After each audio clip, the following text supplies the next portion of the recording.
Assalamualaikum warahmatullahi wabarakatuh. Sahabat Mari Hijrah, setiap muslim tentu berharap bisa mendapat syafaat dari Rasulullah Shallallahu alaihi wasallam di hari kiamat.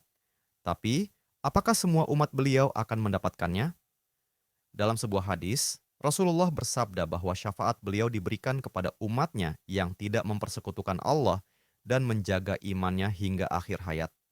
Mari kita simak penjelasan mendalam dari Ustadz Adi Hidayat tentang siapa saja yang akan mendapatkan syafaat Rasulullah Shallallahu Alaihi Wasallam dan bagaimana agar kita bisa termasuk di antaranya.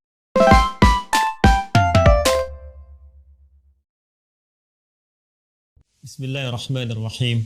Assalamualaikum warahmatullahi wabarakatuh. Alhamdulillahi rabbil alamin. Wassalatu wassalamu ala rasulillahil karimil amin. Nabiyyina Muhammadin wa ala alihi wa sahbihi ajma'in wa ba'd. Faya ahbaballahi wa ahbaba rasulihi sallallahu alaihi wasallam. Usi nafsi wa iyyakum bitaqwallahi faqad fazal muttaqun. Fala tamutunna illa wa antum muslimun. Faqala ta'ala ya ayyuhalladzina amanu taqullaha haqqa tuqatih wa la tamutunna illa wa antum muslimun. Yang kami hormati, semoga Allah Subhanahu wa taala memuliakan kita semua yang terhubung untuk sama-sama belajar di kesempatan sore hari ini. Izinkan kami mengawali dengan bermohon pada Allah Subhanahu wa taala, semoga kita semua senantiasa dirahmati oleh Allah, dibimbing, diberikan taufik dan diberikan kesempatan untuk mendapatkan syafaat di hari akhirat kelak. Semoga dengan itu amal kita diterima oleh Allah Subhanahu wa taala. Di kesempatan kali ini dari materi yang disampaikan dan juga tadi sempat dibacakan sebagian ayat terkait, yaitu tentang umat yang berbahagia mendapatkan syafaat Nabi Muhammad SAW. Tentunya kita akan mencoba untuk mengurai itu semua melalui dua bagian utama. Yang pertama, kita akan melihat pengertian syafaat terlebih dahulu secara etimologi, secara bahasa, dan kemudian korelasinya dalam pengertian syariat atau terminologi syariat Islam. Lalu setelah itu kita akan urai bagaimana Al-Quran dan hadis-hadis Nabi Muhammad SAW menjelaskan kepada kita tentang umat-umat yang berpeluang mendapatkan syafaat dari Nabi Muhammad SAW dan segala yang terkait dengan syafaat itu yang dikehendaki Allah Subhanahu wa taala serta amalan-amalan yang mengiringinya. Baik, secara cepat kita ingin sampaikan kata syafaat dalam bahasa Arab itu mulanya berakar dari kata syafa'ah. Kita sering mendengar kata syafa'ah lawan dari kata witir, ya. Jadi seperti ini asalnya. Kalau kita tuliskan syafa'at atau asy-syafa'ah begini. Nah, ini akar katanya dari kata syafa', ya. Syafa' ini lawan, ya, dari kata witir. Jadi kita sering mendengar kata witir, sesuatu yang berarti ganjil, ya. Nah, lawannya ini syafa', ya. Diartikan secara bahasa sesuatu yang genap atau menggenapkan, ya. Juga dia bisa berarti beberapa ragam pengertian yang lain secara bahasa, yaitu sesuatu yang meringankan, ya. Jadi bisa diartikan sesuatu yang menggenapkan atau melengkapi, sesuatu yang meringankan, juga bisa diartikan satu permohonan, ya. Bisa diartikan juga satu pemaafan, at-talab wal iltimas wal af wat takhfif, ya, wat takmil anisy, sesuatu yang menggenapkan, meringankan, satu permohonan yang disampaikan atau pemaafan dari sesuatu yang pernah dilakukan. Ini secara bahasa, ya, kata syafa'. Sifatnya atau keadaannya disebut dengan syafaat. Jadi kalau kata kerjanya syafa'a, ana syafa'atu hadzal kitab bi kitabin akhar. Saya genapkan buku ini, ya, ada buku yang ganjil, saya genapkan, ya, dengan buku yang lain sehingga menjadi genap, ya. Itu syafa'. Atau kita ingin katakan juga dengan konteks meringankan atau permohonan atau pemaafan dari sesuatu, boleh juga menggunakan kata syafa'. Sifat keadaannya disebut dengan syafaat. Ya, jadi kalau ada satu hal yang kemudian kita genapkan, atau permohonan untuk melengkapi atau meringankan sesuatu, atau perantara, ya. Ini juga diartikan wasitatit talab, ya, perantara untuk mendapatkan sesuatu yang diharapkan, bisa perantara untuk memaafkan sesuatu, perantara untuk memohon sesuatu.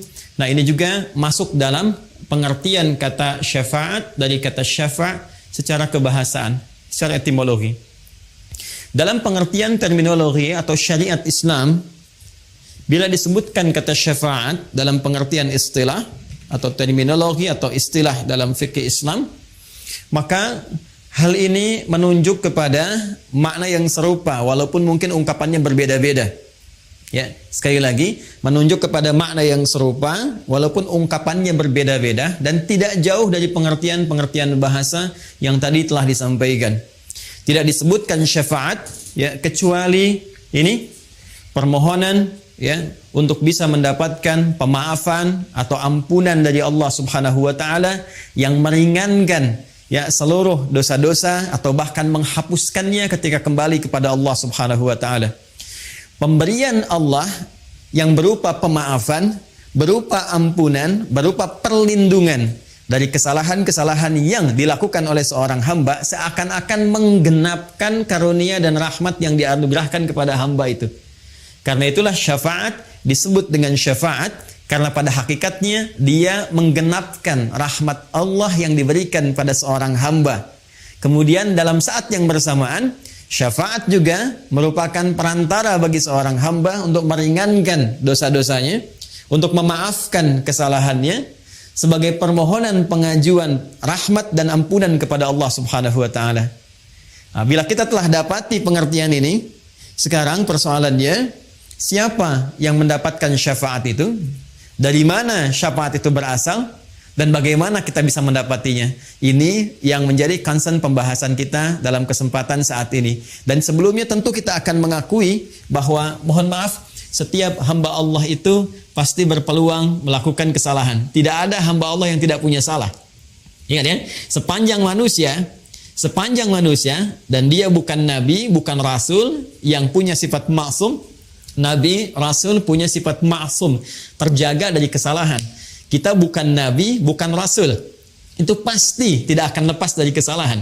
Karena itu sebutan yang melekat kepada manusia dari 5 nama yang diberikan oleh Allah, salah satunya ada kata bashar. Ya, ada kata bashar. Bashar disebutkan 35 kali dalam Al-Quran. Jadi kita disebut dengan 5 nama. Ada bashar, misalnya, Qul innama ana basyarum mithlukum. Atau Quran surah ke-15 ayat ke-28, wa idh qala rabbuka lil malaikati inni khaliqum basyara. Ya, disebutkan 35 kali dalam Al-Quran. Kadang disebut dengan ins. Ins disebutkan 18 kali pasangan ini dalam Al-Quran berpasangan dengan jin. Ya ma'syaral jinni wal ins wa ma khalaqtul jinna wal ins. Kadang disebutkan dengan al-insan, ya, wal 'asr innal insana lafi khusr. Ya, kadang disebutkan dengan menggunakan an-nas, ya, qul a'udzu birabbin nas. Kadang disebutkan dengan menggunakan bani Adam. Ya bani Adam khudhu zinatakum 'inda kulli masjid. Semua penyebutan ini itu punya makna tertentu yang saling melengkapi makna-makna yang terkait dengan aktivitas kemanusiaan dan sifat-sifatnya. Kenapa manusia disebut dengan bashar? Ingin menunjuk kepada tampilan fisik dan keadaannya yang memiliki nafsu. Jadi kalau malaikat dicipta dengan jiwa takwa saja, karena itu malaikat tidak punya peluang berbuat salah. Quran surah ke-66 di ayat yang ke-6. La ya'sunallaha ma amarahum wa yaf'aluna ma yu'marun. Malaikat itu, yaitu materi penciptaannya dari jiwa takwa, karena itu sempurna, kecenderungannya baik saja. Kata Allah, malaikat tidak punya peluang berbuat maksiat, menyalahi ketentuan, ya, kemudian mengerjakan tugas sesuai dengan tupoksinya. Anda tidak akan pernah mendengar malaikat misalnya, mohon maaf, malaikat Jibril korupsi ayat, nggak pernah dengar kan ya? Atau malaikat Israel tertukar mencabut nyawa, kan tidak mungkin terjadi. Jadi kalau kita mengharap kesempurnaan, itu di malaikat. Lawannya ada makhluk yang diciptakan dengan nafsu saja, seperti hewan misalnya. Ya, belakangan kemudian dikompori oleh setan. Karena itu di Al-Quran malaikat dengan setan jumlahnya itu sama. 88. Malaikat disebutkan 88 kali, setan disebutkan 88 kali. Jadi malaikat jiwanya takwa saja, hewan itu nafsu saja. Nah, manusia itu menggabungkan keduanya. Saat tercipta keadaannya, ada jiwa takwanya yang cenderung pada kebaikan, sisi lain ada nafsunya yang nama lainnya disebut dengan fujur itu. Ya, Quran surah ke-91 Asy-Syams di ayat 7 sampai 10. Wa nafsin wa ma sawwaha fa'alhamaha fujuraha wa taqwaha. Jadi setiap yang bernama manusia itu pasti ada dorongan-dorongan kebaikan jiwa takwa. Nanti yang didorong oleh malaikat mendorong jiwa takwa kita supaya bangkit. Karena itulah ketika tadi ditampilkan misalnya ada pesantren begini, keadaan begini, itu sepanjang masih ada nilai kemanusiaan dalam dirinya, itu pasti pasti akan ada dorongan kebaikan untuk merespon, walaupun responnya mungkin akan berbeda-beda, tapi minimal dia akan merasa, ya. Dengar suara adzan, nah itu ada pancaran dalam jiwanya, itu jiwa takwanya untuk merespon itu semua. Sisi lainnya ada fujur, nafsu. Ini yang diprovokasi oleh setan, diberikan was-was. Ya, nafsu ini nanti sebagai lawan dari takwa. Jadi kalau ada sifat jujur, nanti di nafsu ada dusta misalnya. Ya, kalau di takwa ada sabar, di nafsu ada marah. Demikian seterusnya, saling berkompetisi. Nah, yang paling menarik karena dalam diri manusia itu ada nafsu, maka konsekuensi yang terjadi, Quran surah ke-12 Yusuf ayat 53. Wa ma ubarri'u nafsi, innan nafsa la'ammaratum bis-su'. Ya, sungguh aku tidak bisa mengatakan diriku itu orang suci. Kenapa? Karena masih ada nafsu. Sedangkan nafsu kecenderungannya diprovokasi oleh setan untuk mengajak kepada hal-hal yang buruk. Ya, illa ma rahima rabbi, kecuali yang dirahmati Allah. Itu para nabi yang terjaga tadi. Karena itulah, karena manusia memiliki kecenderungan nafsu, tidak lepas dari kesalahan, otomatis dalam kehidupannya pasti berbuat salah. Pasti. Ya.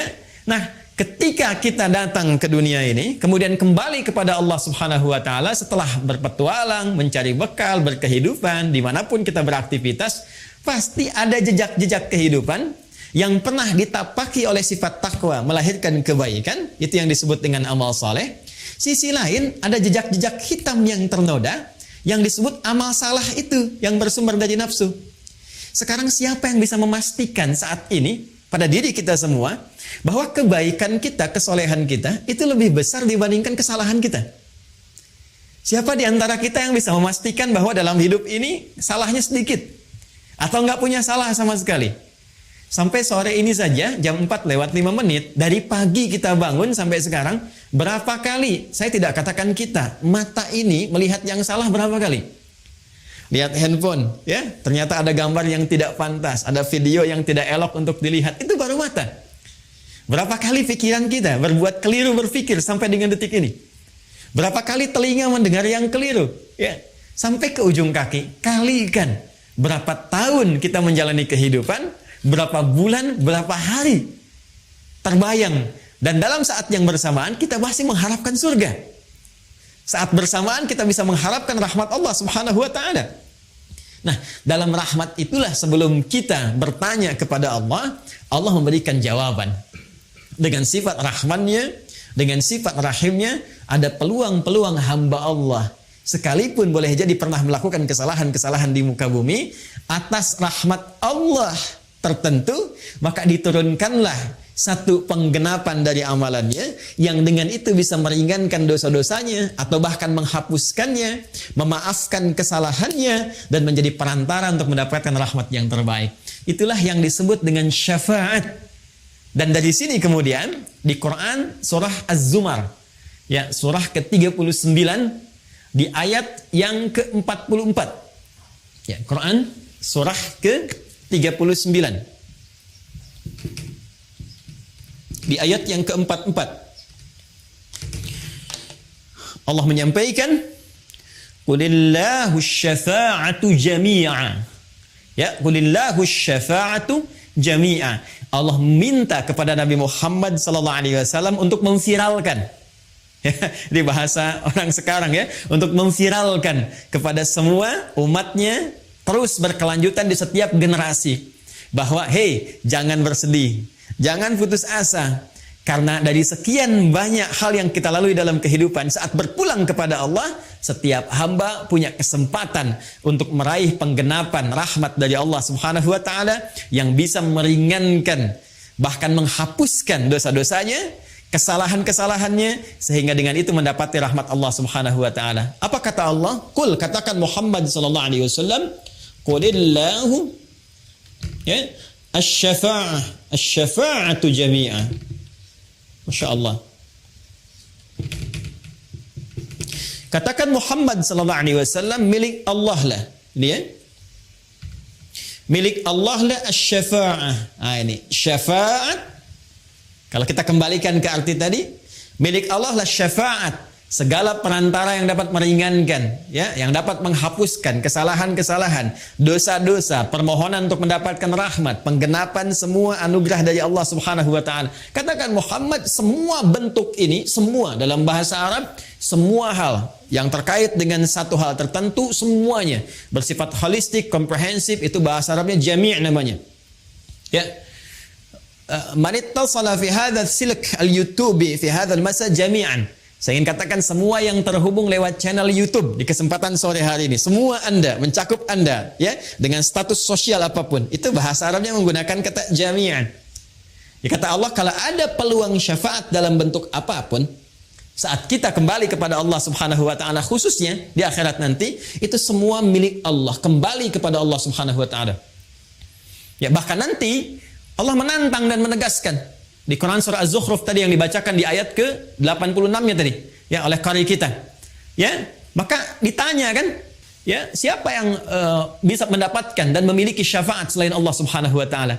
Nah, itu satu penegasan dari Allah Subhanahu wa taala untuk memberikan kesan pada setiap hamba. Pertama, setiap kita berpeluang mendapatkan satu perantara-perantara kebaikan, yaitu syafaat dari Allah Subhanahu wa taala yang dapat meringankan dosa-dosa kita, bahkan menggugurkannya dan menaikkan status baik kita di hadapan Allah Subhanahu wa taala. Yang kedua, juga penegasan dari Allah Subhanahu wa taala di surah yang lainnya bahwa selain Allah tidak memiliki hak prerogatif untuk bisa menetapkan syafaat yang dimaksudkan. Baik, kalau kita sudah paham sampai di sini, mengetahui makna syafaat secara istilah, pemilik syafaat itu siapa? Baru kemudian kita bisa berbicara bagaimana kita bisa mendapatkan informasi tentang syafaat itu yang bersumber dari pemiliknya. Yang bersumber dari pemiliknya. Mari kita lacak Bapak Ibu sekalian ke Quran dulu. Surah ketiga Ali Imran di ayat ke-31. Setelah ini nanti baru kita akan masuk dalam turunan hadis-hadis Nabi sallallahu alaihi wasallam. Baik. Qul in kuntum tuhibbunallaha fattabi'uni yuhibbukumullahu wa yaghfir lakum dzunubakum. Baik, mari kita fokus pelan-pelan. Kembali ke makna syafaat yang tadi kita sampaikan. Ya, syafaat adalah satu anugerah, penggenapan dari amalan, pemberian ampunan, pemaafan dari kesalahan-kesalahan, perantara untuk mendapatkan rahmat Allah Subhanahu wa taala. Kalau kita ambil semua hal tadi, semua makna tadi, bukankah ini mengarah kepada cinta Allah Subhanahu wa taala? Yang menariknya, formulasi cinta dalam Al-Quran ketika seorang hamba mendapatkan cinta Allah, itu formulasinya, raihan yang didapatkan pertama kali adalah buah-buah dari syafaat. Buah syafaat itu kan ampunan Allah tadi kan? Ya, pemaafan dari kesalahan, peringanan dari dosa-dosa, bahkan penghapusannya. Itu ternyata ketika kita lihat di Al-Quran, buah dari syafaat ini yang tadi disebutkan, itu lahir dari cinta Allah kepada hamba. Nah, formulasi cinta ini disebutkan langsung dalam Al-Quran serta konsekuensi untuk mendapatkan buah cinta tadi atau hasil dari syafaat. Ya. Yuk kita lihat Quran surah ketiga ayat 31. Qul, katakan Muhammad sallallahu alaihi wasallam. Lihat surah Az-Zumar tadi ayat 44, di sana qul, di sini qul. Qul, katakan Muhammad sallallahu alaihi wasallam, in kuntum tuhibbunallaha, jika kalian, jadi umat Muhammad sallallahu alaihi wasallam, sebagaimana dituliskan dalam tema kita, umat Muhammad sallallahu alaihi wasallam, ya, tuhibbunallaha, kalian serius mencintai Allah. Qul in kuntum tuhibbunallaha, jika kalian serius mencintai Allah Subhanahu wa taala, lihat kata kuncinya, fattabi'uni. Maka buktikan cinta itu, buktikan komitmen cinta itu, fattabi'uni, dengan cara cepat mengikuti aku, yakni mengikuti tuntunan Nabi sallallahu alaihi wasallam. Teruskan dulu, yuhibbukumullahu, ini clue-nya. Yuhibbukumullahu, maka orang-orang yang mampu mengikuti tuntunan Nabi dalam kehidupannya, dalam dia beraktivitas, dalam dia mengerjakan segala hal, yuhibbukumullah, dia akan berpeluang mendapatkan cinta Allah Subhanahu wa taala. Dan buah dari cinta itu, wa yaghfir lakum dzunubakum. Dan dengan itulah Allah akan berkenan memberikan ampunan dari semua dosa-dosa yang pernah ia lakukan. Perhatikan kalimatnya, yuhibbukumullahu, yuhibbukumullahu. Kemudian pasangannya, wa yaghfir lakum dzunubakum. Masya Allah. Yuhibbukumullah, Allah akan mencintai kalian. Ketika cinta diberikan, yaghfir lakum dzunubakum. Yang pertama Allah berikan pada orang-orang yang mendapatkan cinta Allah, ternyata bukan materi dunia, bukan kedudukan, bukan harta benda. Awas hati-hati. Tapi ampunan dari semua dosa-dosa. Ini bentuknya jamak.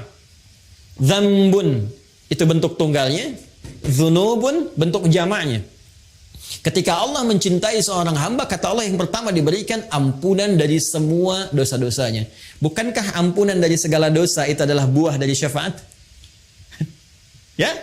Ya kalau kita lihat tuh, ya bagaimana hubungannya tuh, ya gambarannya. Dari syafaat tadi telah kita uraikan, kemudian syafaat gambaran dari cinta Allah. Orang yang cinta Allah diminta untuk membuktikan cintanya dengan mengerjakan amalan tertentu. Lantas turun cinta itu, ketika cinta diberikan, maka buah dari syafaat itu ampunan dari semua dosa yang menggenapkan semua amalan itu diberikan oleh Allah Subhanahu wa taala. Nah, jadi kalau ingin kita katakan siapa yang berpeluang mendapatkan syafaat itu, maka dijawab oleh ayat ini, fattabi'uni, yaitu orang-orang yang mau mengikuti tuntunan atau petunjuk Rasulullah sallallahu alaihi wasallam, Nabi Muhammad sallallahu alaihi wasallam. Ya, karena itu sudah tepat kalau panitia memberikan judul dengan itu syafaat untuk umat Nabi Muhammad sallallahu alaihi wasallam. Ya, itu sudah ada clue-nya di situ. Bagaimana kita bisa mendapatkan syafaat? Syarat pertama ini. Mengikuti tuntunan atau menjadi umat Nabi Muhammad sallallahu alaihi wasallam. Ini bagian yang pertama. Baik, yang kedua, Bapak Ibu sekalian, setelah kita mendapati informasi ini, dan alhamdulillah kita telah masuk dalam frame syafaat yang dimaksudkan. Artinya peluang ini sudah hadir di hadapan kita. Ya, alhamdulillah sampai sore hari ini ya kita memastikan diri menjadi bagian dari umat Nabi Muhammad sallallahu alaihi wasallam. Alhamdulillah yang selalu diupdate ya komitmen itu, pernyataan itu 5 kali bahkan dalam sehari sedikitnya. Ya, bukankah dalam setiap sholat kita menegaskan kembali bahwa kita umatnya Nabi Muhammad sallallahu alaihi wasallam ya dengan mengatakan asyhadu an la ilaha illallah wa asyhadu anna Muhammadar Rasulullah. Itu 5 waktu kan dalam sehari. Subuh sekali, zuhur 2 kali sudah 3, asar 2 kali sudah 5, maghrib 2 kali sudah 7, isya 2 kali sudah 9. Jadi paling sedikitnya kita 9 kali itu. Ya, dalam sehari, paling sedikitnya dalam sholat untuk menegaskan bahwa ya Allah, aku menuhankanmu, tiada Tuhan selain Engkau, aku siap mengabdi kepadamu dan mengikuti tuntunan Nabi Muhammad SAW yang aku tetapkan sebagai Rasul dan petunjuk-petunjuk darimu yang dibawanya. Nah, jadi alhamdulillah sepanjang kita masih menunaikan salat, sepanjang kita beriman kepada Allah, maka frame kesempatan bingkai yang hadir di hadapan kita untuk mendapatkan kesempatan meraih syafaat itu terbentang luas. Tinggal persoalannya, apakah kita akan masuk ke bingkai syafaat itu? Ya, ini pintunya sudah ada. Ya, ini dikasih ini setiap kita nih. Silahkan, ini ada pintu syafaat. Mau dibuka nggak? Ya, jadi sangat sayang sudah diberikan peluang, pintunya ada, Anda nggak buka. Jadi yang salah bukan Allah. Yang salah bukan Rasulullah. Ya, karena itu sangat berbahagia jika seseorang berpetualang dalam kehidupan di muka bumi, lalu pintu syafaat diberikan dan dia mau membuka pintunya. Sekarang bahasan selanjutnya ini menjadi pamungkas dari sesi pembahasan kita saat ini. Seperti apa gambaran kunci-kunci yang diberikan kepada kita untuk membuka pintu syafaat itu sehingga melahirkan kebahagiaan bagi kita karena dapat memasukinya. Untuk membuka pintu itu kita butuh kunci-kuncinya. Nah, kunci ini yang akan kita urai di kesempatan kali ini untuk mendapatkan syafaat Nabi Muhammad SAW khususnya saat kembali kepada Allah Subhanahu wa taala. Karena terkait dengan kunci-kunci pintu syafaat yang ditugaskan oleh Allah kepada Nabi Muhammad SAW untuk disampaikan kepada kita. Karena itu kita akan berinteraksi dengan keterangan Nabi SAW, ya khususnya terkait dengan hal-hal yang berkelindan dengan persoalan syafaat. Karena keterangan Nabi SAW ada dalam hadis, karena itu kita coba lacak dalam kitab-kitab hadis Nabi Muhammad SAW. Baik, satu. Ya, kita sekarang akan masuk ke kunci-kunci pembuka pintu syafaat. Ya. Satu, ada dalam hadis riwayat Al-Bukhari. Ini saya ada kitabnya. Ya. Hadis riwayat Al-Bukhari. Dalam topik yang ketiga. Jadi ada 97 topik atau 97 kitab di Sahih Al-Bukhari. Topik yang ketiga, nomor hadis 99. Bab yang ke-33. Babul hirfi 'alal hadis. Ya, bab semangat untuk mencari dan mempelajari hadis, riwayat dari sahabat Abu Hurairah radhiyallahu taala anhu. Saya langsung cepat ya. Rasulullah SAW pernah menyampaikan dalam hadis ini, perhatikan kalimatnya, as'adun nasi bi syafa'ati yaumal qiyamati man qala la ilaha illallah khalisan min qalbihi aw nafsihi. As'adun nasi, orang yang paling bahagia, bisyafa'ati, karena mendapat syafaatku, yaumal qiyamati, di hari kiamat. Baik, satu, saya kembalikan. Satu, terdapat dalam Sahih Al-Bukhari, nomor hadis 99 dalam Kitabul Ilmi. Kita tuliskan amalannya. Yang pertama, tadi syafaat milik Allah, lalu Allah memberikan penegasan ya kepada Nabi Muhammad SAW. Penegasan yang pertama, Allah menyampaikan ada peluang diberikan langsung kepada Nabi Muhammad sebagai apresiasi tertinggi, penghargaan tertinggi pada seorang nabi dan rasul ya untuk memberikan syafaat dengan izin Allah Subhanahu wa taala. Siapa yang mendapatkan syafaat Nabi ini? Nabi sendiri yang langsung menyampaikan. Kata beliau, as'adun nasi, orang yang paling berbahagia. Ya, orang yang paling berbahagia bi syafaati, yang mendapatkan syafaatku yaumal qiyamati, di hari kiamat, man qala la ilaha illallah khalisan min qalbihi aw nafsihi, ialah orang yang mampu dengan ikhlas. Awas. Orang yang mampu dengan ikhlas, dengan tulus mengucapkan la ilaha illallah, ikhlas bersyahadat, min qalbihi aw nafsihi, yang bersumber langsung dari kalbunya, dari jiwanya.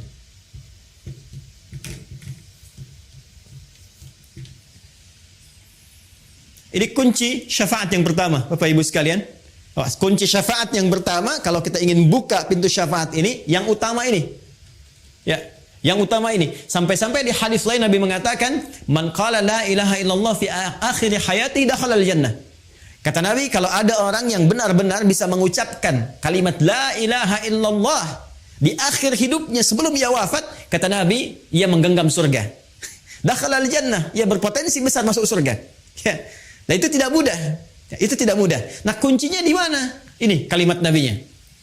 Man qala la ilaha illallah khalisan min qalbihi. Orang yang berpeluang mendapatkan syafaatku, kata Nabi, di hari kiamat kelak adalah orang yang mampu, satu, mengucapkan kalimat la ilaha illallah dengan ikhlas, bersumber dari kalbunya, bersumber dari jiwanya. Ini penting saya jelaskan Bapak Ibu sekalian.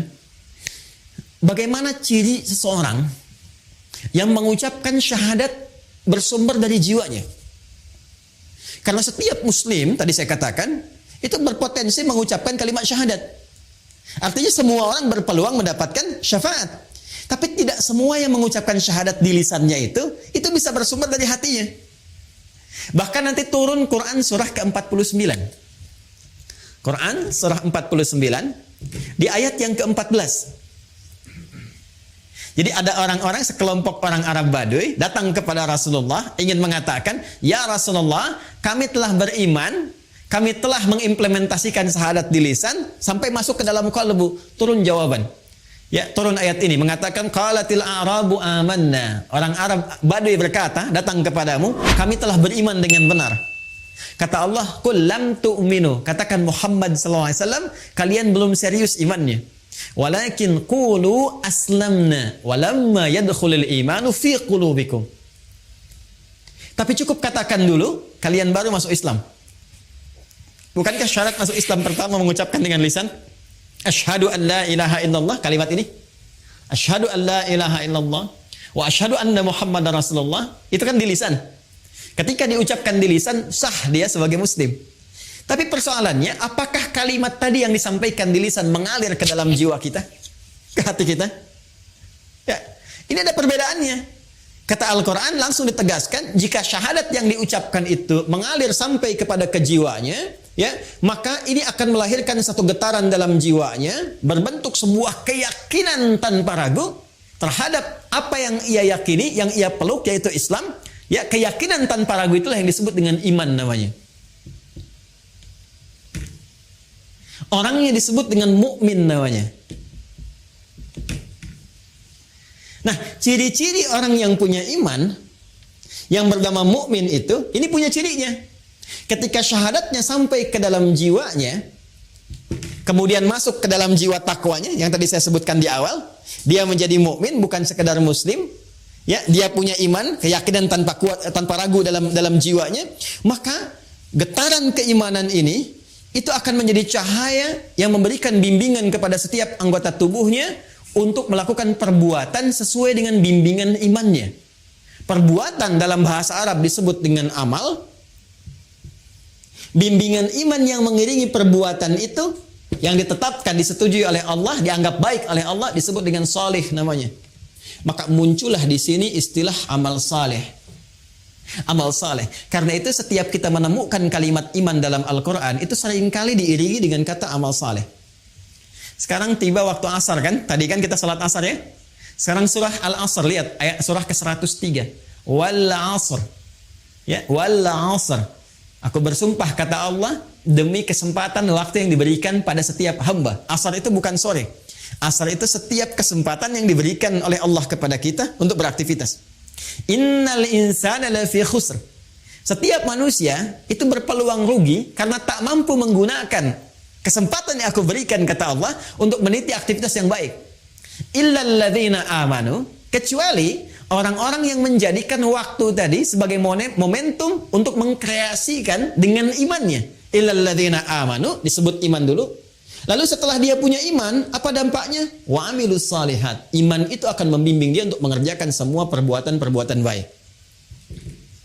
Karena itulah Bapak Ibu sekalian, orang yang berucap dengan lisannya syahadu an la ilaha illallah, kemudian sampai kepada jiwanya secara tulus, secara ikhlas, itu akan tampak semua karakternya dari setiap perilakunya. Jadi kalau kita ingin mengecek apakah keimanan sudah sampai kepada jiwa, itu bisa dilihat dari perilaku kita. Apakah iman itu memancarkan cahaya yang membimbing anggota tubuh kita untuk bersikap? Akan kelihatan. Akan nampak dari perilaku seseorang. Sekarang kita cek. Di dalam Al-Quran, itu semua fungsi tubuh kita, itu seringkali didampingi dengan pendampingan iman. Kita lihat Quran surah ke-24 misalnya, ya, ayat 30 untuk laki-laki, 31 untuk perempuan, ketika menyebutkan fungsi mata. Qul lil mu'minina yaghuddu min absarihim. Katakan Muhammad sallallahu alaihi wasallam, pria-pria yang beriman itu pasti matanya hanya digunakan menatap yang baik saja. Bila yang ditatap itu tak baik, dia akan palingkan pandangannya. Quran surah ke-49 ayat 11 sampai 12. Ya ayyuhalladzina amanu, hai semua orang yang beriman, la yasra qaumin qaum, jangan gunakan lisanmu untuk berkata yang tidak baik, apalagi mencela orang lain. La yaghtab ba'dukum ba'dha, jangan bikin hoax, jangan bergibah. Ya, dari mata, dari mulut, lisan, tangan sampai ujung kaki. Ternyata ketika ini akan disebutkan fungsinya, perilakunya, Allah lebih dulu menyebutkan tentang ini, cahaya imannya. Jadi mata orang beriman ketika digunakan pasti akan menatap yang baik-baik. Lisan orang beriman pasti akan bertutur yang baik-baik. Tangan orang beriman menggenggam yang baik sampai ujung kakinya. Nah, semua kebaikan yang dikerjakan karena petunjuk iman itu yang disebut dengan amal soleh. Jadi kalau ada orang yang ingin masuk dalam pintu syafaat, mendapatkan kunci yang pertama, secara singkat rumusnya adalah ini, la ilaha illallah dengan ikhlas yang ditandai dengan meningkatkan amal soleh dalam kehidupannya. Jadi kalau ada, mohon izin, mohon maaf ya, menu amal soleh yang dibentangkan di Al-Quran atau dalam hadis-hadis Nabi SAW, baik itu misalnya salatkah, infakkah, sedekahkah, interaksi dengan Al-Qurankah, pada hakikatnya Bapak Ibu sekalian, itu adalah wasilah terbaik untuk mendapatkan syafaat kelak. Ya. Jadi kalau Anda bertanya bagaimana cara mendapatkan syafaat dari Nabi sallallahu alaihi wasallam, hal yang pertama yang kita lakukan adalah ayo kumpulkan amal soleh. Buru peluang amal soleh yang masih ada peluang kita dapatkan sepanjang kehidupan Allah berikan kepada kita. Ya, jadi ini kunci yang pertama, seseorang yang ingin mendapatkan syafaat dari Nabi Muhammad SAW khususnya, maka rumus umum yang pertama, sekali lagi saya katakan rumus umum yang pertama, artinya semua orang berpeluang mendapatkannya, ya, adalah mengumpulkan amal soleh dari semua peluang yang dibentangkan kepada kita dalam konteks kehidupan kita pada saat ini. Jadi silahkan Pak, ya, kalau nanti tiba waktu salat, ya kita membacanya bukan sekedar kewajiban, ini peluang saya mendapat syafaat nih. Kalau saya tinggalkan, saya malas-malasan, sekarang Anda merespon salat dengan malas-malasan. Coba bayangkan kalau di hari kiamat, nanti syafaat yang didapatkan oleh Anda pun juga bersifat malas-malasan. Ya Rasulullah, saya ingin syafaatmu. Ya, malas nanti aja. Kamu tunggu giliran gitu kan. Ya, karena itu ketika disampaikan dalam Al-Quran, semua yang minta itu, yang ingin A, ingin B, ingin berdoa dan sebagainya, itu stimulusnya selalu amal soleh. Silahkan cek Quran surah kedua Al-Baqarah ayat 186. Ya, ketika Allah menyampaikan wa idza sa'alaka 'ibadi 'anni fa inni qarib ujibu da'watad da'i idza da'an. Ya, jika hambaku bertanya kepadamu Muhammad sallallahu alaihi wasallam, ingin mendekat kepadaku, ingin berdoa, ingin meminta, ingin memohon, di antara permintaan itu kan kita minta syafaat, minta ampunan dosa, minta pemaafan dari kesalahan. Kata Allah, ujibu da'watad da'i idza da'an. Aku akan jawab doanya sepanjang dia bermohon. Ya, falyastajibu li wal yu'minu bi. Tapi, nah, yang paling utama kalau doa ingin cepat dikabulkan, ingin cepat aku jawab, ingin cepat aku respon, falyastajibu li. Maka respon seruanku, kata Allah. Wal yu'minu bi, lagi-lagi lakukan dengan iman. Ini, lakukan dengan iman. Jadi ketika Allah meminta kita, ya, menyeru kita lewat salat misalnya, ayo tunaikan salat, ada seruan harta lewat zakat, infak, sedekah, seruan interaksi dengan Al-Qur'an, itu sesungguhnya peluang tercepat yang mengantarkan kita pada jawaban doa. Dan puncaknya syafaat. Jadi kalau dengar suara azan, Allahu Akbar, Allahu Akbar, ini peluang syafaat nih. Katanya pengen ampunan dosa. Ya, ini peluang kebahagiaan nih. Makanya panggilan salatnya disandingkan dengan kebahagiaan. Bukankah Anda kalau sudah mendapatkan jawaban bahagia? Makanya ketika Anda bertanya, kenapa sih mesti salat? Ya, hayya 'alas shalah. Ayo salat, kenapa harus salat? Jawabannya indah sekali. Allah tidak mengatakan itu kewajiban bagimu. Ini begini, ini begitu. Iya, hukum secara fikih kewajiban. Wajib kita mengerjakan. Kenapa dipaksa wajib? Hayya 'alal falah, supaya kamu bahagia. Di saking rahmannya Allah kepada kita, dijadikan salat itu wajib yang memaksa kita mendapatkan kebahagiaan yang kita inginkan. Ini yang pertama ya. Jadi ini rumus umum yang pertama, orang-orang yang berpotensi bahagia mendapatkan syafaat dari Nabi Muhammad SAW di kalangan umatnya, yaitu orang yang pertama gemar mengumpulkan amal soleh dalam misi kehidupannya. Sekarang kita masuk pada yang kedua, yang spesial. Kita balik bertanya, ya Rasulullah SAW, kalau saya ingin mendapatkan kunci cepat, shortcutnya, ya biasanya kan orang pengen yang istimewa, yang cepat, ya, yang bisa lewat dengan cepat, ya, bisa bypass dan sebagainya. Ada nggak? Maka disinilah setelah yang umum dirincilah amalan-amalan spesifik yang mempercepat seseorang bisa mendapatkan syafaat. Baik, yang pertama, mari kita kembalikan ke hadis Nabi SAW. Qala Rasulullah sallallahu alaihi wasallam bima ma'na aulan nasi bi syafa'ati yaumal qiyamati aktsaruhum alayya salatan. Baik, tadi amalan umum, sekarang kita masuk kepada amalan cepatnya yang khusus. Orang yang paling utama, kata Nabi, aulan nasi, orang yang paling utama bi syafa'ati yaumal qiyamati, untuk mendapatkan syafaatku di hari kiamat, aktsaruhum alayya salatan, yaitu orang yang paling banyak di antara mereka bersolawat kepadaku, kata Nabi Muhammad sallallahu alaihi wasallam. Jadi kalau tadi masih umum sifatnya amal saleh, insyaallah ya. Kalau tadi masih umum sifatnya amal saleh, jadi amal saleh apa saja bisa, salat, yang harta zakat, infak, sedekah dan sebagainya. Sekarang mulai khusus. Ya. Yang kedua adalah salawat kepada Rasulullah sallallahu alaihi wasallam, Muhammad sallallahu alaihi wasallam. Allahumma salli ala sayyidina Muhammad wa ala alihi wa sahbihi. Allahumma salli ala sayyidina Muhammad. Kita bacakan. Ternyata manfaat salawat itu bukan hanya menghadirkan feedback, ya, satu balasan balik, umpan balik kepada kita semua, berupa 10 kali lipat balasan dari Allah. Kan di hadis lain Nabi mengatakan, man shalla alayya salatan wahida sallallahu alaihi asyra salawat. Siapa yang bersalawat kepada aku sekali salawat, maka Allah akan membalas kepada dirinya 10 kali lipat. 10 kali. Awas, ini agak tajam ya, kita secara ilmiah kita tunjukkan. Perhatikan baik-baik. Kalau ada yang mengatakan begini, misalnya itu nabinya umat Islam aja masih belum selamat, masih butuh salawat dari umatnya. Ini menunjukkan belum paham, ya, belum memahami esensi dari salawat. Ya, esensi salawat itu pada hakikatnya bukan untuk Nabi Muhammad, tapi kemuliaan Nabi itu yang melahirkan aura kebaikan yang dampaknya diberikan kepada kita. Jadi sebetulnya saat kita sedang bersolawat, ya itu kembali kepada kita manfaatnya. Menunjukkan kecintaan kepada Rasulullah itu melahirkan rahmat Allah, yang rahmat itu diberikan kepada kita 10 kali lipat dari ucapan yang kita sampaikan. Ya. Jadi hakikat dari solawat itu sesungguhnya untuk menghadirkan pahala dari amalan kita yang kembali kepada kita 10 kali lipat, Masya Allah. Di begitu Anda mengatakan di hari ini sekali Allahumma shalli ala sayyidina Muhammad misalnya, itu langsung diberikan ganjaran, ya, balasan oleh Allah 10 kali dari apa yang kita lakukan. Nah, pertanyaannya, apa bentuk balasan yang Allah berikan itu dari kalimat sholawat yang kita ucapkan? Bapak Ibu sekalian, sholawat itu bentuknya banyak nanti. Ya, ada sholawat dari Allah diantaranya, ada sholawat dari malaikat diantaranya. Ya, innallaha malaikatahu yusalluna 'alan nabi. Sungguh Allah Subhanahu wa taala dan para malaikat bersalawat, ya, kepada Nabi sallallahu alaihi wasallam. Jadi salawatnya Allah kepada Nabi, ya, salawatnya malaikat kepada Nabi itu dibedakan, ya. Itu beda tingkatan pemahaman dengan apa yang diberikan kepada kita, ya. Itu nanti maknanya bisa berbeda, ya, maknanya bisa berbeda. Nah, salawat dari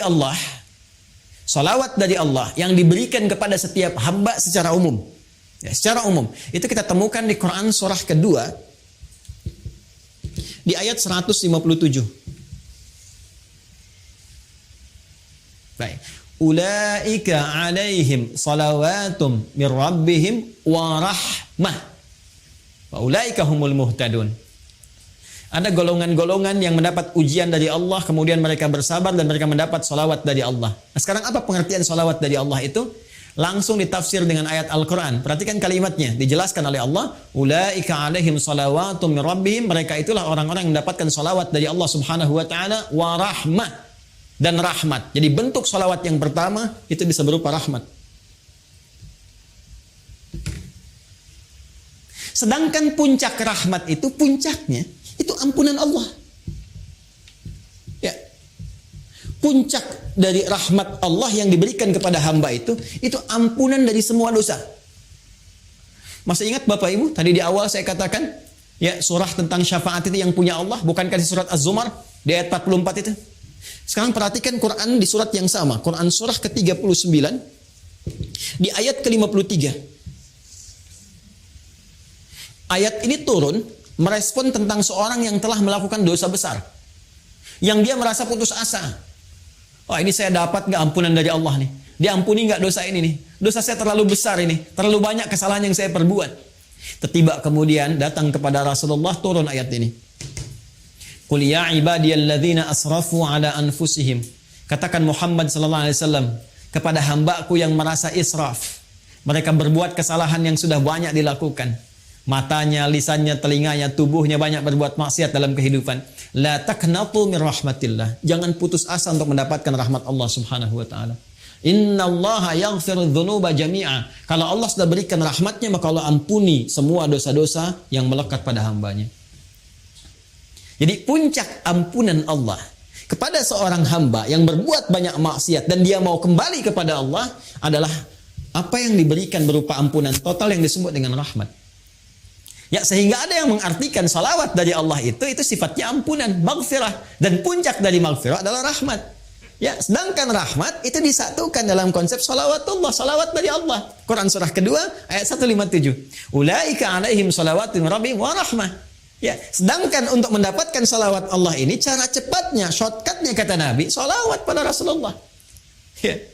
Siapa yang satu kali salawat kepada Nabi, maka Allah memberikan salawatnya 10 kali kepadanya. Masya Allah. Dalam sehari Allah turunkan rahmatnya kepada seorang hamba. Ya, saya rahmati engkau, saya ampuni dosamu, saya maafkan kesalahanmu. Jika ia tulus mengucapkan itu dalam kesehariannya. Ya, karena itu orang-orang soleh di masa lalu, bukan hanya ulama Pak, Bu.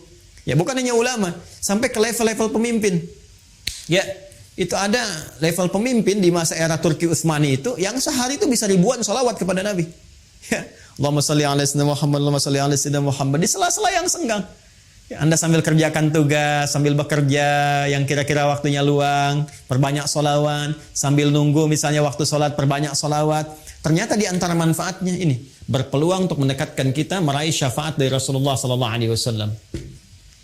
Ya, dan jalur dalilnya telah saya sebutkan. 3, saya agak cepat ya. Nanti kita berikan 3 atau 4 saja ya. Setelah itu mungkin ada satu sesi sedikit waktu untuk kita berdiskusi, saya perkenankan. Ya, 3 dengan cepat. Nah, jadi ini amalan umum, amalan khusus salawat, amalan khusus lagi yang ketiga. Ini yang paling menarik. Ini yang sangat banyak ini, ya. Ini banyak dan ini bisa menambah syafaat lagi. Ya, kalau yang ini kan tadi ya Allah berikan lewat Nabi Muhammad, ya kan? Ya, kemudian juga peluang ini salawat kepada Nabi Muhammad SAW. Yang ketiga ini, kalau kita lakukan selain Nabi Muhammad SAW yang diizinkan oleh Allah memberikan syafaat kepada pelakunya ini amalannya sekaligus memberi syafaat kepadanya. Ya. Jadi kalau kita bersalawat kan bukan salawatnya, ya kan? Ya, Rasulullah memberikan syafaat, ya diizinkan oleh Allah dengan salawat itu. Kalau ini tidak, kita mengerjakan amalannya, amalan itu dengan izin Allah memberikan syafaat kepada kita. Ya, bentuk amalannya. Apa itu? Interaksi dengan Al-Quran. Interaksi dengan Al-Quran. Masya Allah. Nah, interaksi dengan Al-Quran. Yuk kita bacakan hadisnya. Qala Rasulullah sallallahu alaihi wasallam, "Iqra'ul Qur'ana fa innahu ya'ti yaumal qiyamati syafi'an li ashabihi." Bacalah oleh kalian Al-Quran. Tingkatkan interaksi kalian dengan Al-Quran. Masya Allah. Nanti interaksi dengan Al-Quran dibagi 3 bagian. Ada yang membaca, memahami, ya, kemudian membaca, mengkaji, dan yang terakhir menghafalkan. Ya, menghafalkan. Ketiga-tiganya berusaha mengamalkannya. Dia mencintai Quran, dia berinteraksi dengan Al-Quran. Ini yang disebut ahli Quran. Ya, jangan salah paham ya Bapak Ibu ya. Ahli Quran itu bukan dibatasi yang hafal 30 juz, bukan. Ahli Quran itu yang punya kecintaan terhadap Quran dan bentuknya macam-macam. Ada dia belum hafal tapi rajin ngaji gitu. Rajin tiap hari. Satu hari ada yang 1 juz, satu hari ada yang 2 juz, satu hari ada yang 5 juz. Terus dia baca, bahkan meninggalnya pun sedang pegang mushaf. Ada yang begitu, Masya Allah. Ya.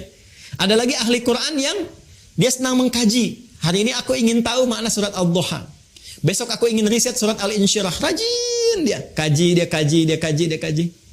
Yang ketiga ada ahli Quran yang alhamdulillah, Masya Allah, sekarang sedang banyak meningkat di Indonesia. Menjadi ahli Quran yang menghafal Al-Quran. Penghafal Quran.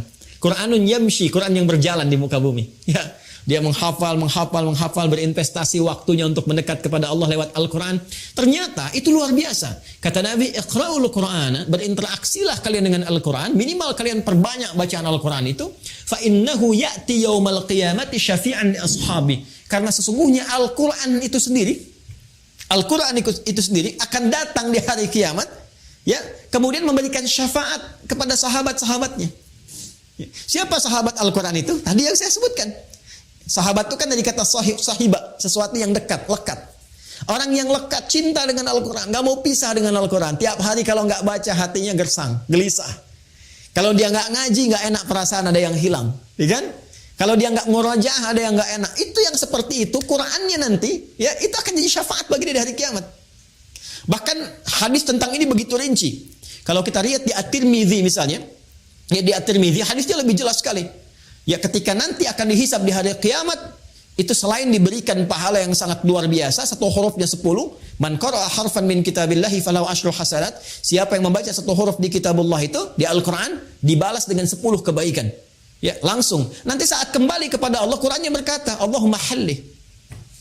Ya, sebelum ditempatkan dia ke surga, dengan izin Allah subhanahu wa ta'ala, ketika mendapat rahmatnya, kata Allah, ya, itu langsung Qurannya memohon kepada Allah. Allahumma halli, ya Allah, berikan hiasan pada dirinya, bedakan dengan yang bukan ahli Al-Quran.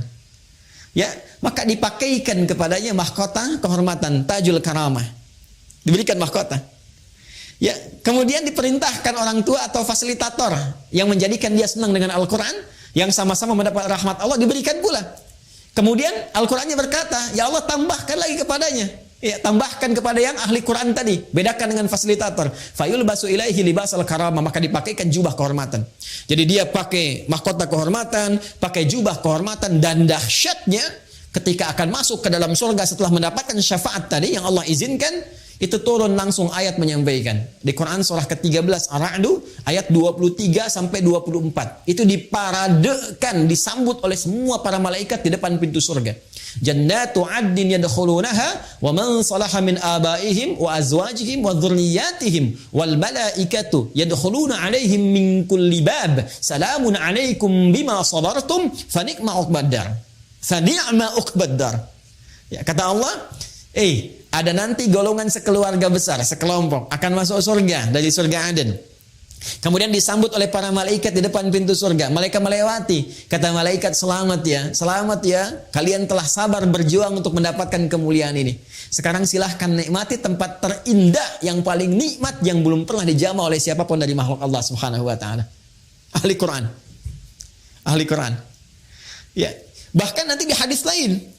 Ya, di hadis lain, Anda yang baru sampai Al-Baqarah saja dengan Ali Imran, itu diapresiasi langsung oleh Allah. Al-Qurannya itu, Al-Baqarah, Ali Imrannya menjadi pelindung kita di Yaumil Mahsyar. Syafaat pertama yang didahulukan. Itu kalau sudah begitu tanda-tanda kebaikan. Kan di hadis umum itu cuma 7 golongan kan? Masih dengar? Ya, masih ingat? Sab'atun yadhilluhumullahu fi dhillin yauma la dhilla illa dhilluh. Ada 7 golongan yang dilindungi, dinaungi di hari kiamat. Ya, saat proses hisab itu, saat semua orang tidak berpotensi mendapatkannya, 7 golongan dapat itu. Ya, al-imamul adil, ada pemimpin yang adil, dan terusan-terusan yang lainnya. Ya, tapi dari sekian banyak 7 golongan itu, ada orang yang punya khusus, spesifik, naungan khusus. Jadi kalau dia keluar dari naungan besar itu pun masih ada naungannya sendiri. Siapa itu? Adalah orang yang menjadi kerabat surah Al-Baqarah dan surah Ali Imran. Iqra'u Zahrawaini, kata Nabi. Hei, banyak-banyakin kalian dekat-dekat dengan surah Al-Baqarah dan Ali Imran. Zahrawaini. Ya, fa'innahuma, maka sesungguhnya mereka berdua, ya, yaitu Al-Baqarah dan Ali Imran itu, keduanya akan menjadi 2 awan yang menaungi khusus. Ya, ghamamatan. Ya, kedua awan yang menaungi khusus untuk hamba Allah ahli Al-Baqarah dan Ali Imran saat yaumul hisab itu terjadi. Ini syafaat. Jadi sekali lagi, ya, kalau kita persingkat dari bahasan dan waktu yang singkat ini, setiap orang yang ingin mendapatkan syafaat Nabi itu pintunya sangat berpeluang. Dihadirkan oleh Allah Subhanahu wa taala sepanjang dia menjadi umat Muhammad sallallahu alaihi wasallam. Hanya persoalannya, dia harus memiliki kunci untuk membukanya. Maka kuncinya terletak kepada amal-amal saleh. Dia bisa siapkan dari sekarang menu-menunya. Silahkan sepanjang punya kesempatan, Bapak Ibu sekalian, rumuskan amal saleh yang bisa kita lakukan saat ini. 1, 2, 3 dan sebagainya. Sepanjang kita mampu. Ya, kalau bisa, saya waktu kecil itu suka bikin buku isinya tuntunan amal saleh. Jadi saya tuliskan tuh. Kalau sholat ada berapa jenis, yang fardu, yang sunnah, terus gitu. Nanti kalau saya kerjakan checklist, kalau tidak saya silang gitu ya. Terus nanti di harta ada zakat, infak, sedekah, sehari targetnya berapa, sebulan keluar enggak gitu ya. Nah, dengan Al-Quran targetnya sehari berapa, terus itu kalau sampai meninggal kita konsisten, istiqamah kita melakukannya, Masya Allah, itu akan ada tanda-tanda kebaikan, bahkan sejak hidup, akan wafat sampai wafat, kemudian saat dibangkitkan. Dikumpulkan di surah ke-19 di ayat ke-15. Wassalamun alaihi yauma wulida wa yauma yamutu wa yauma yub'atsu hayya. Ini jaminan yang pernah diberikan kepada Nabi Yahya alaihissalam dan disampaikan kepada kita sebagai berita gembira untuk mengikutinya, yaitu umatnya Nabi Muhammad SAW. Ada orang-orang yang dijamin oleh Allah selamat, tenang, bahagia, damai ketika hidup.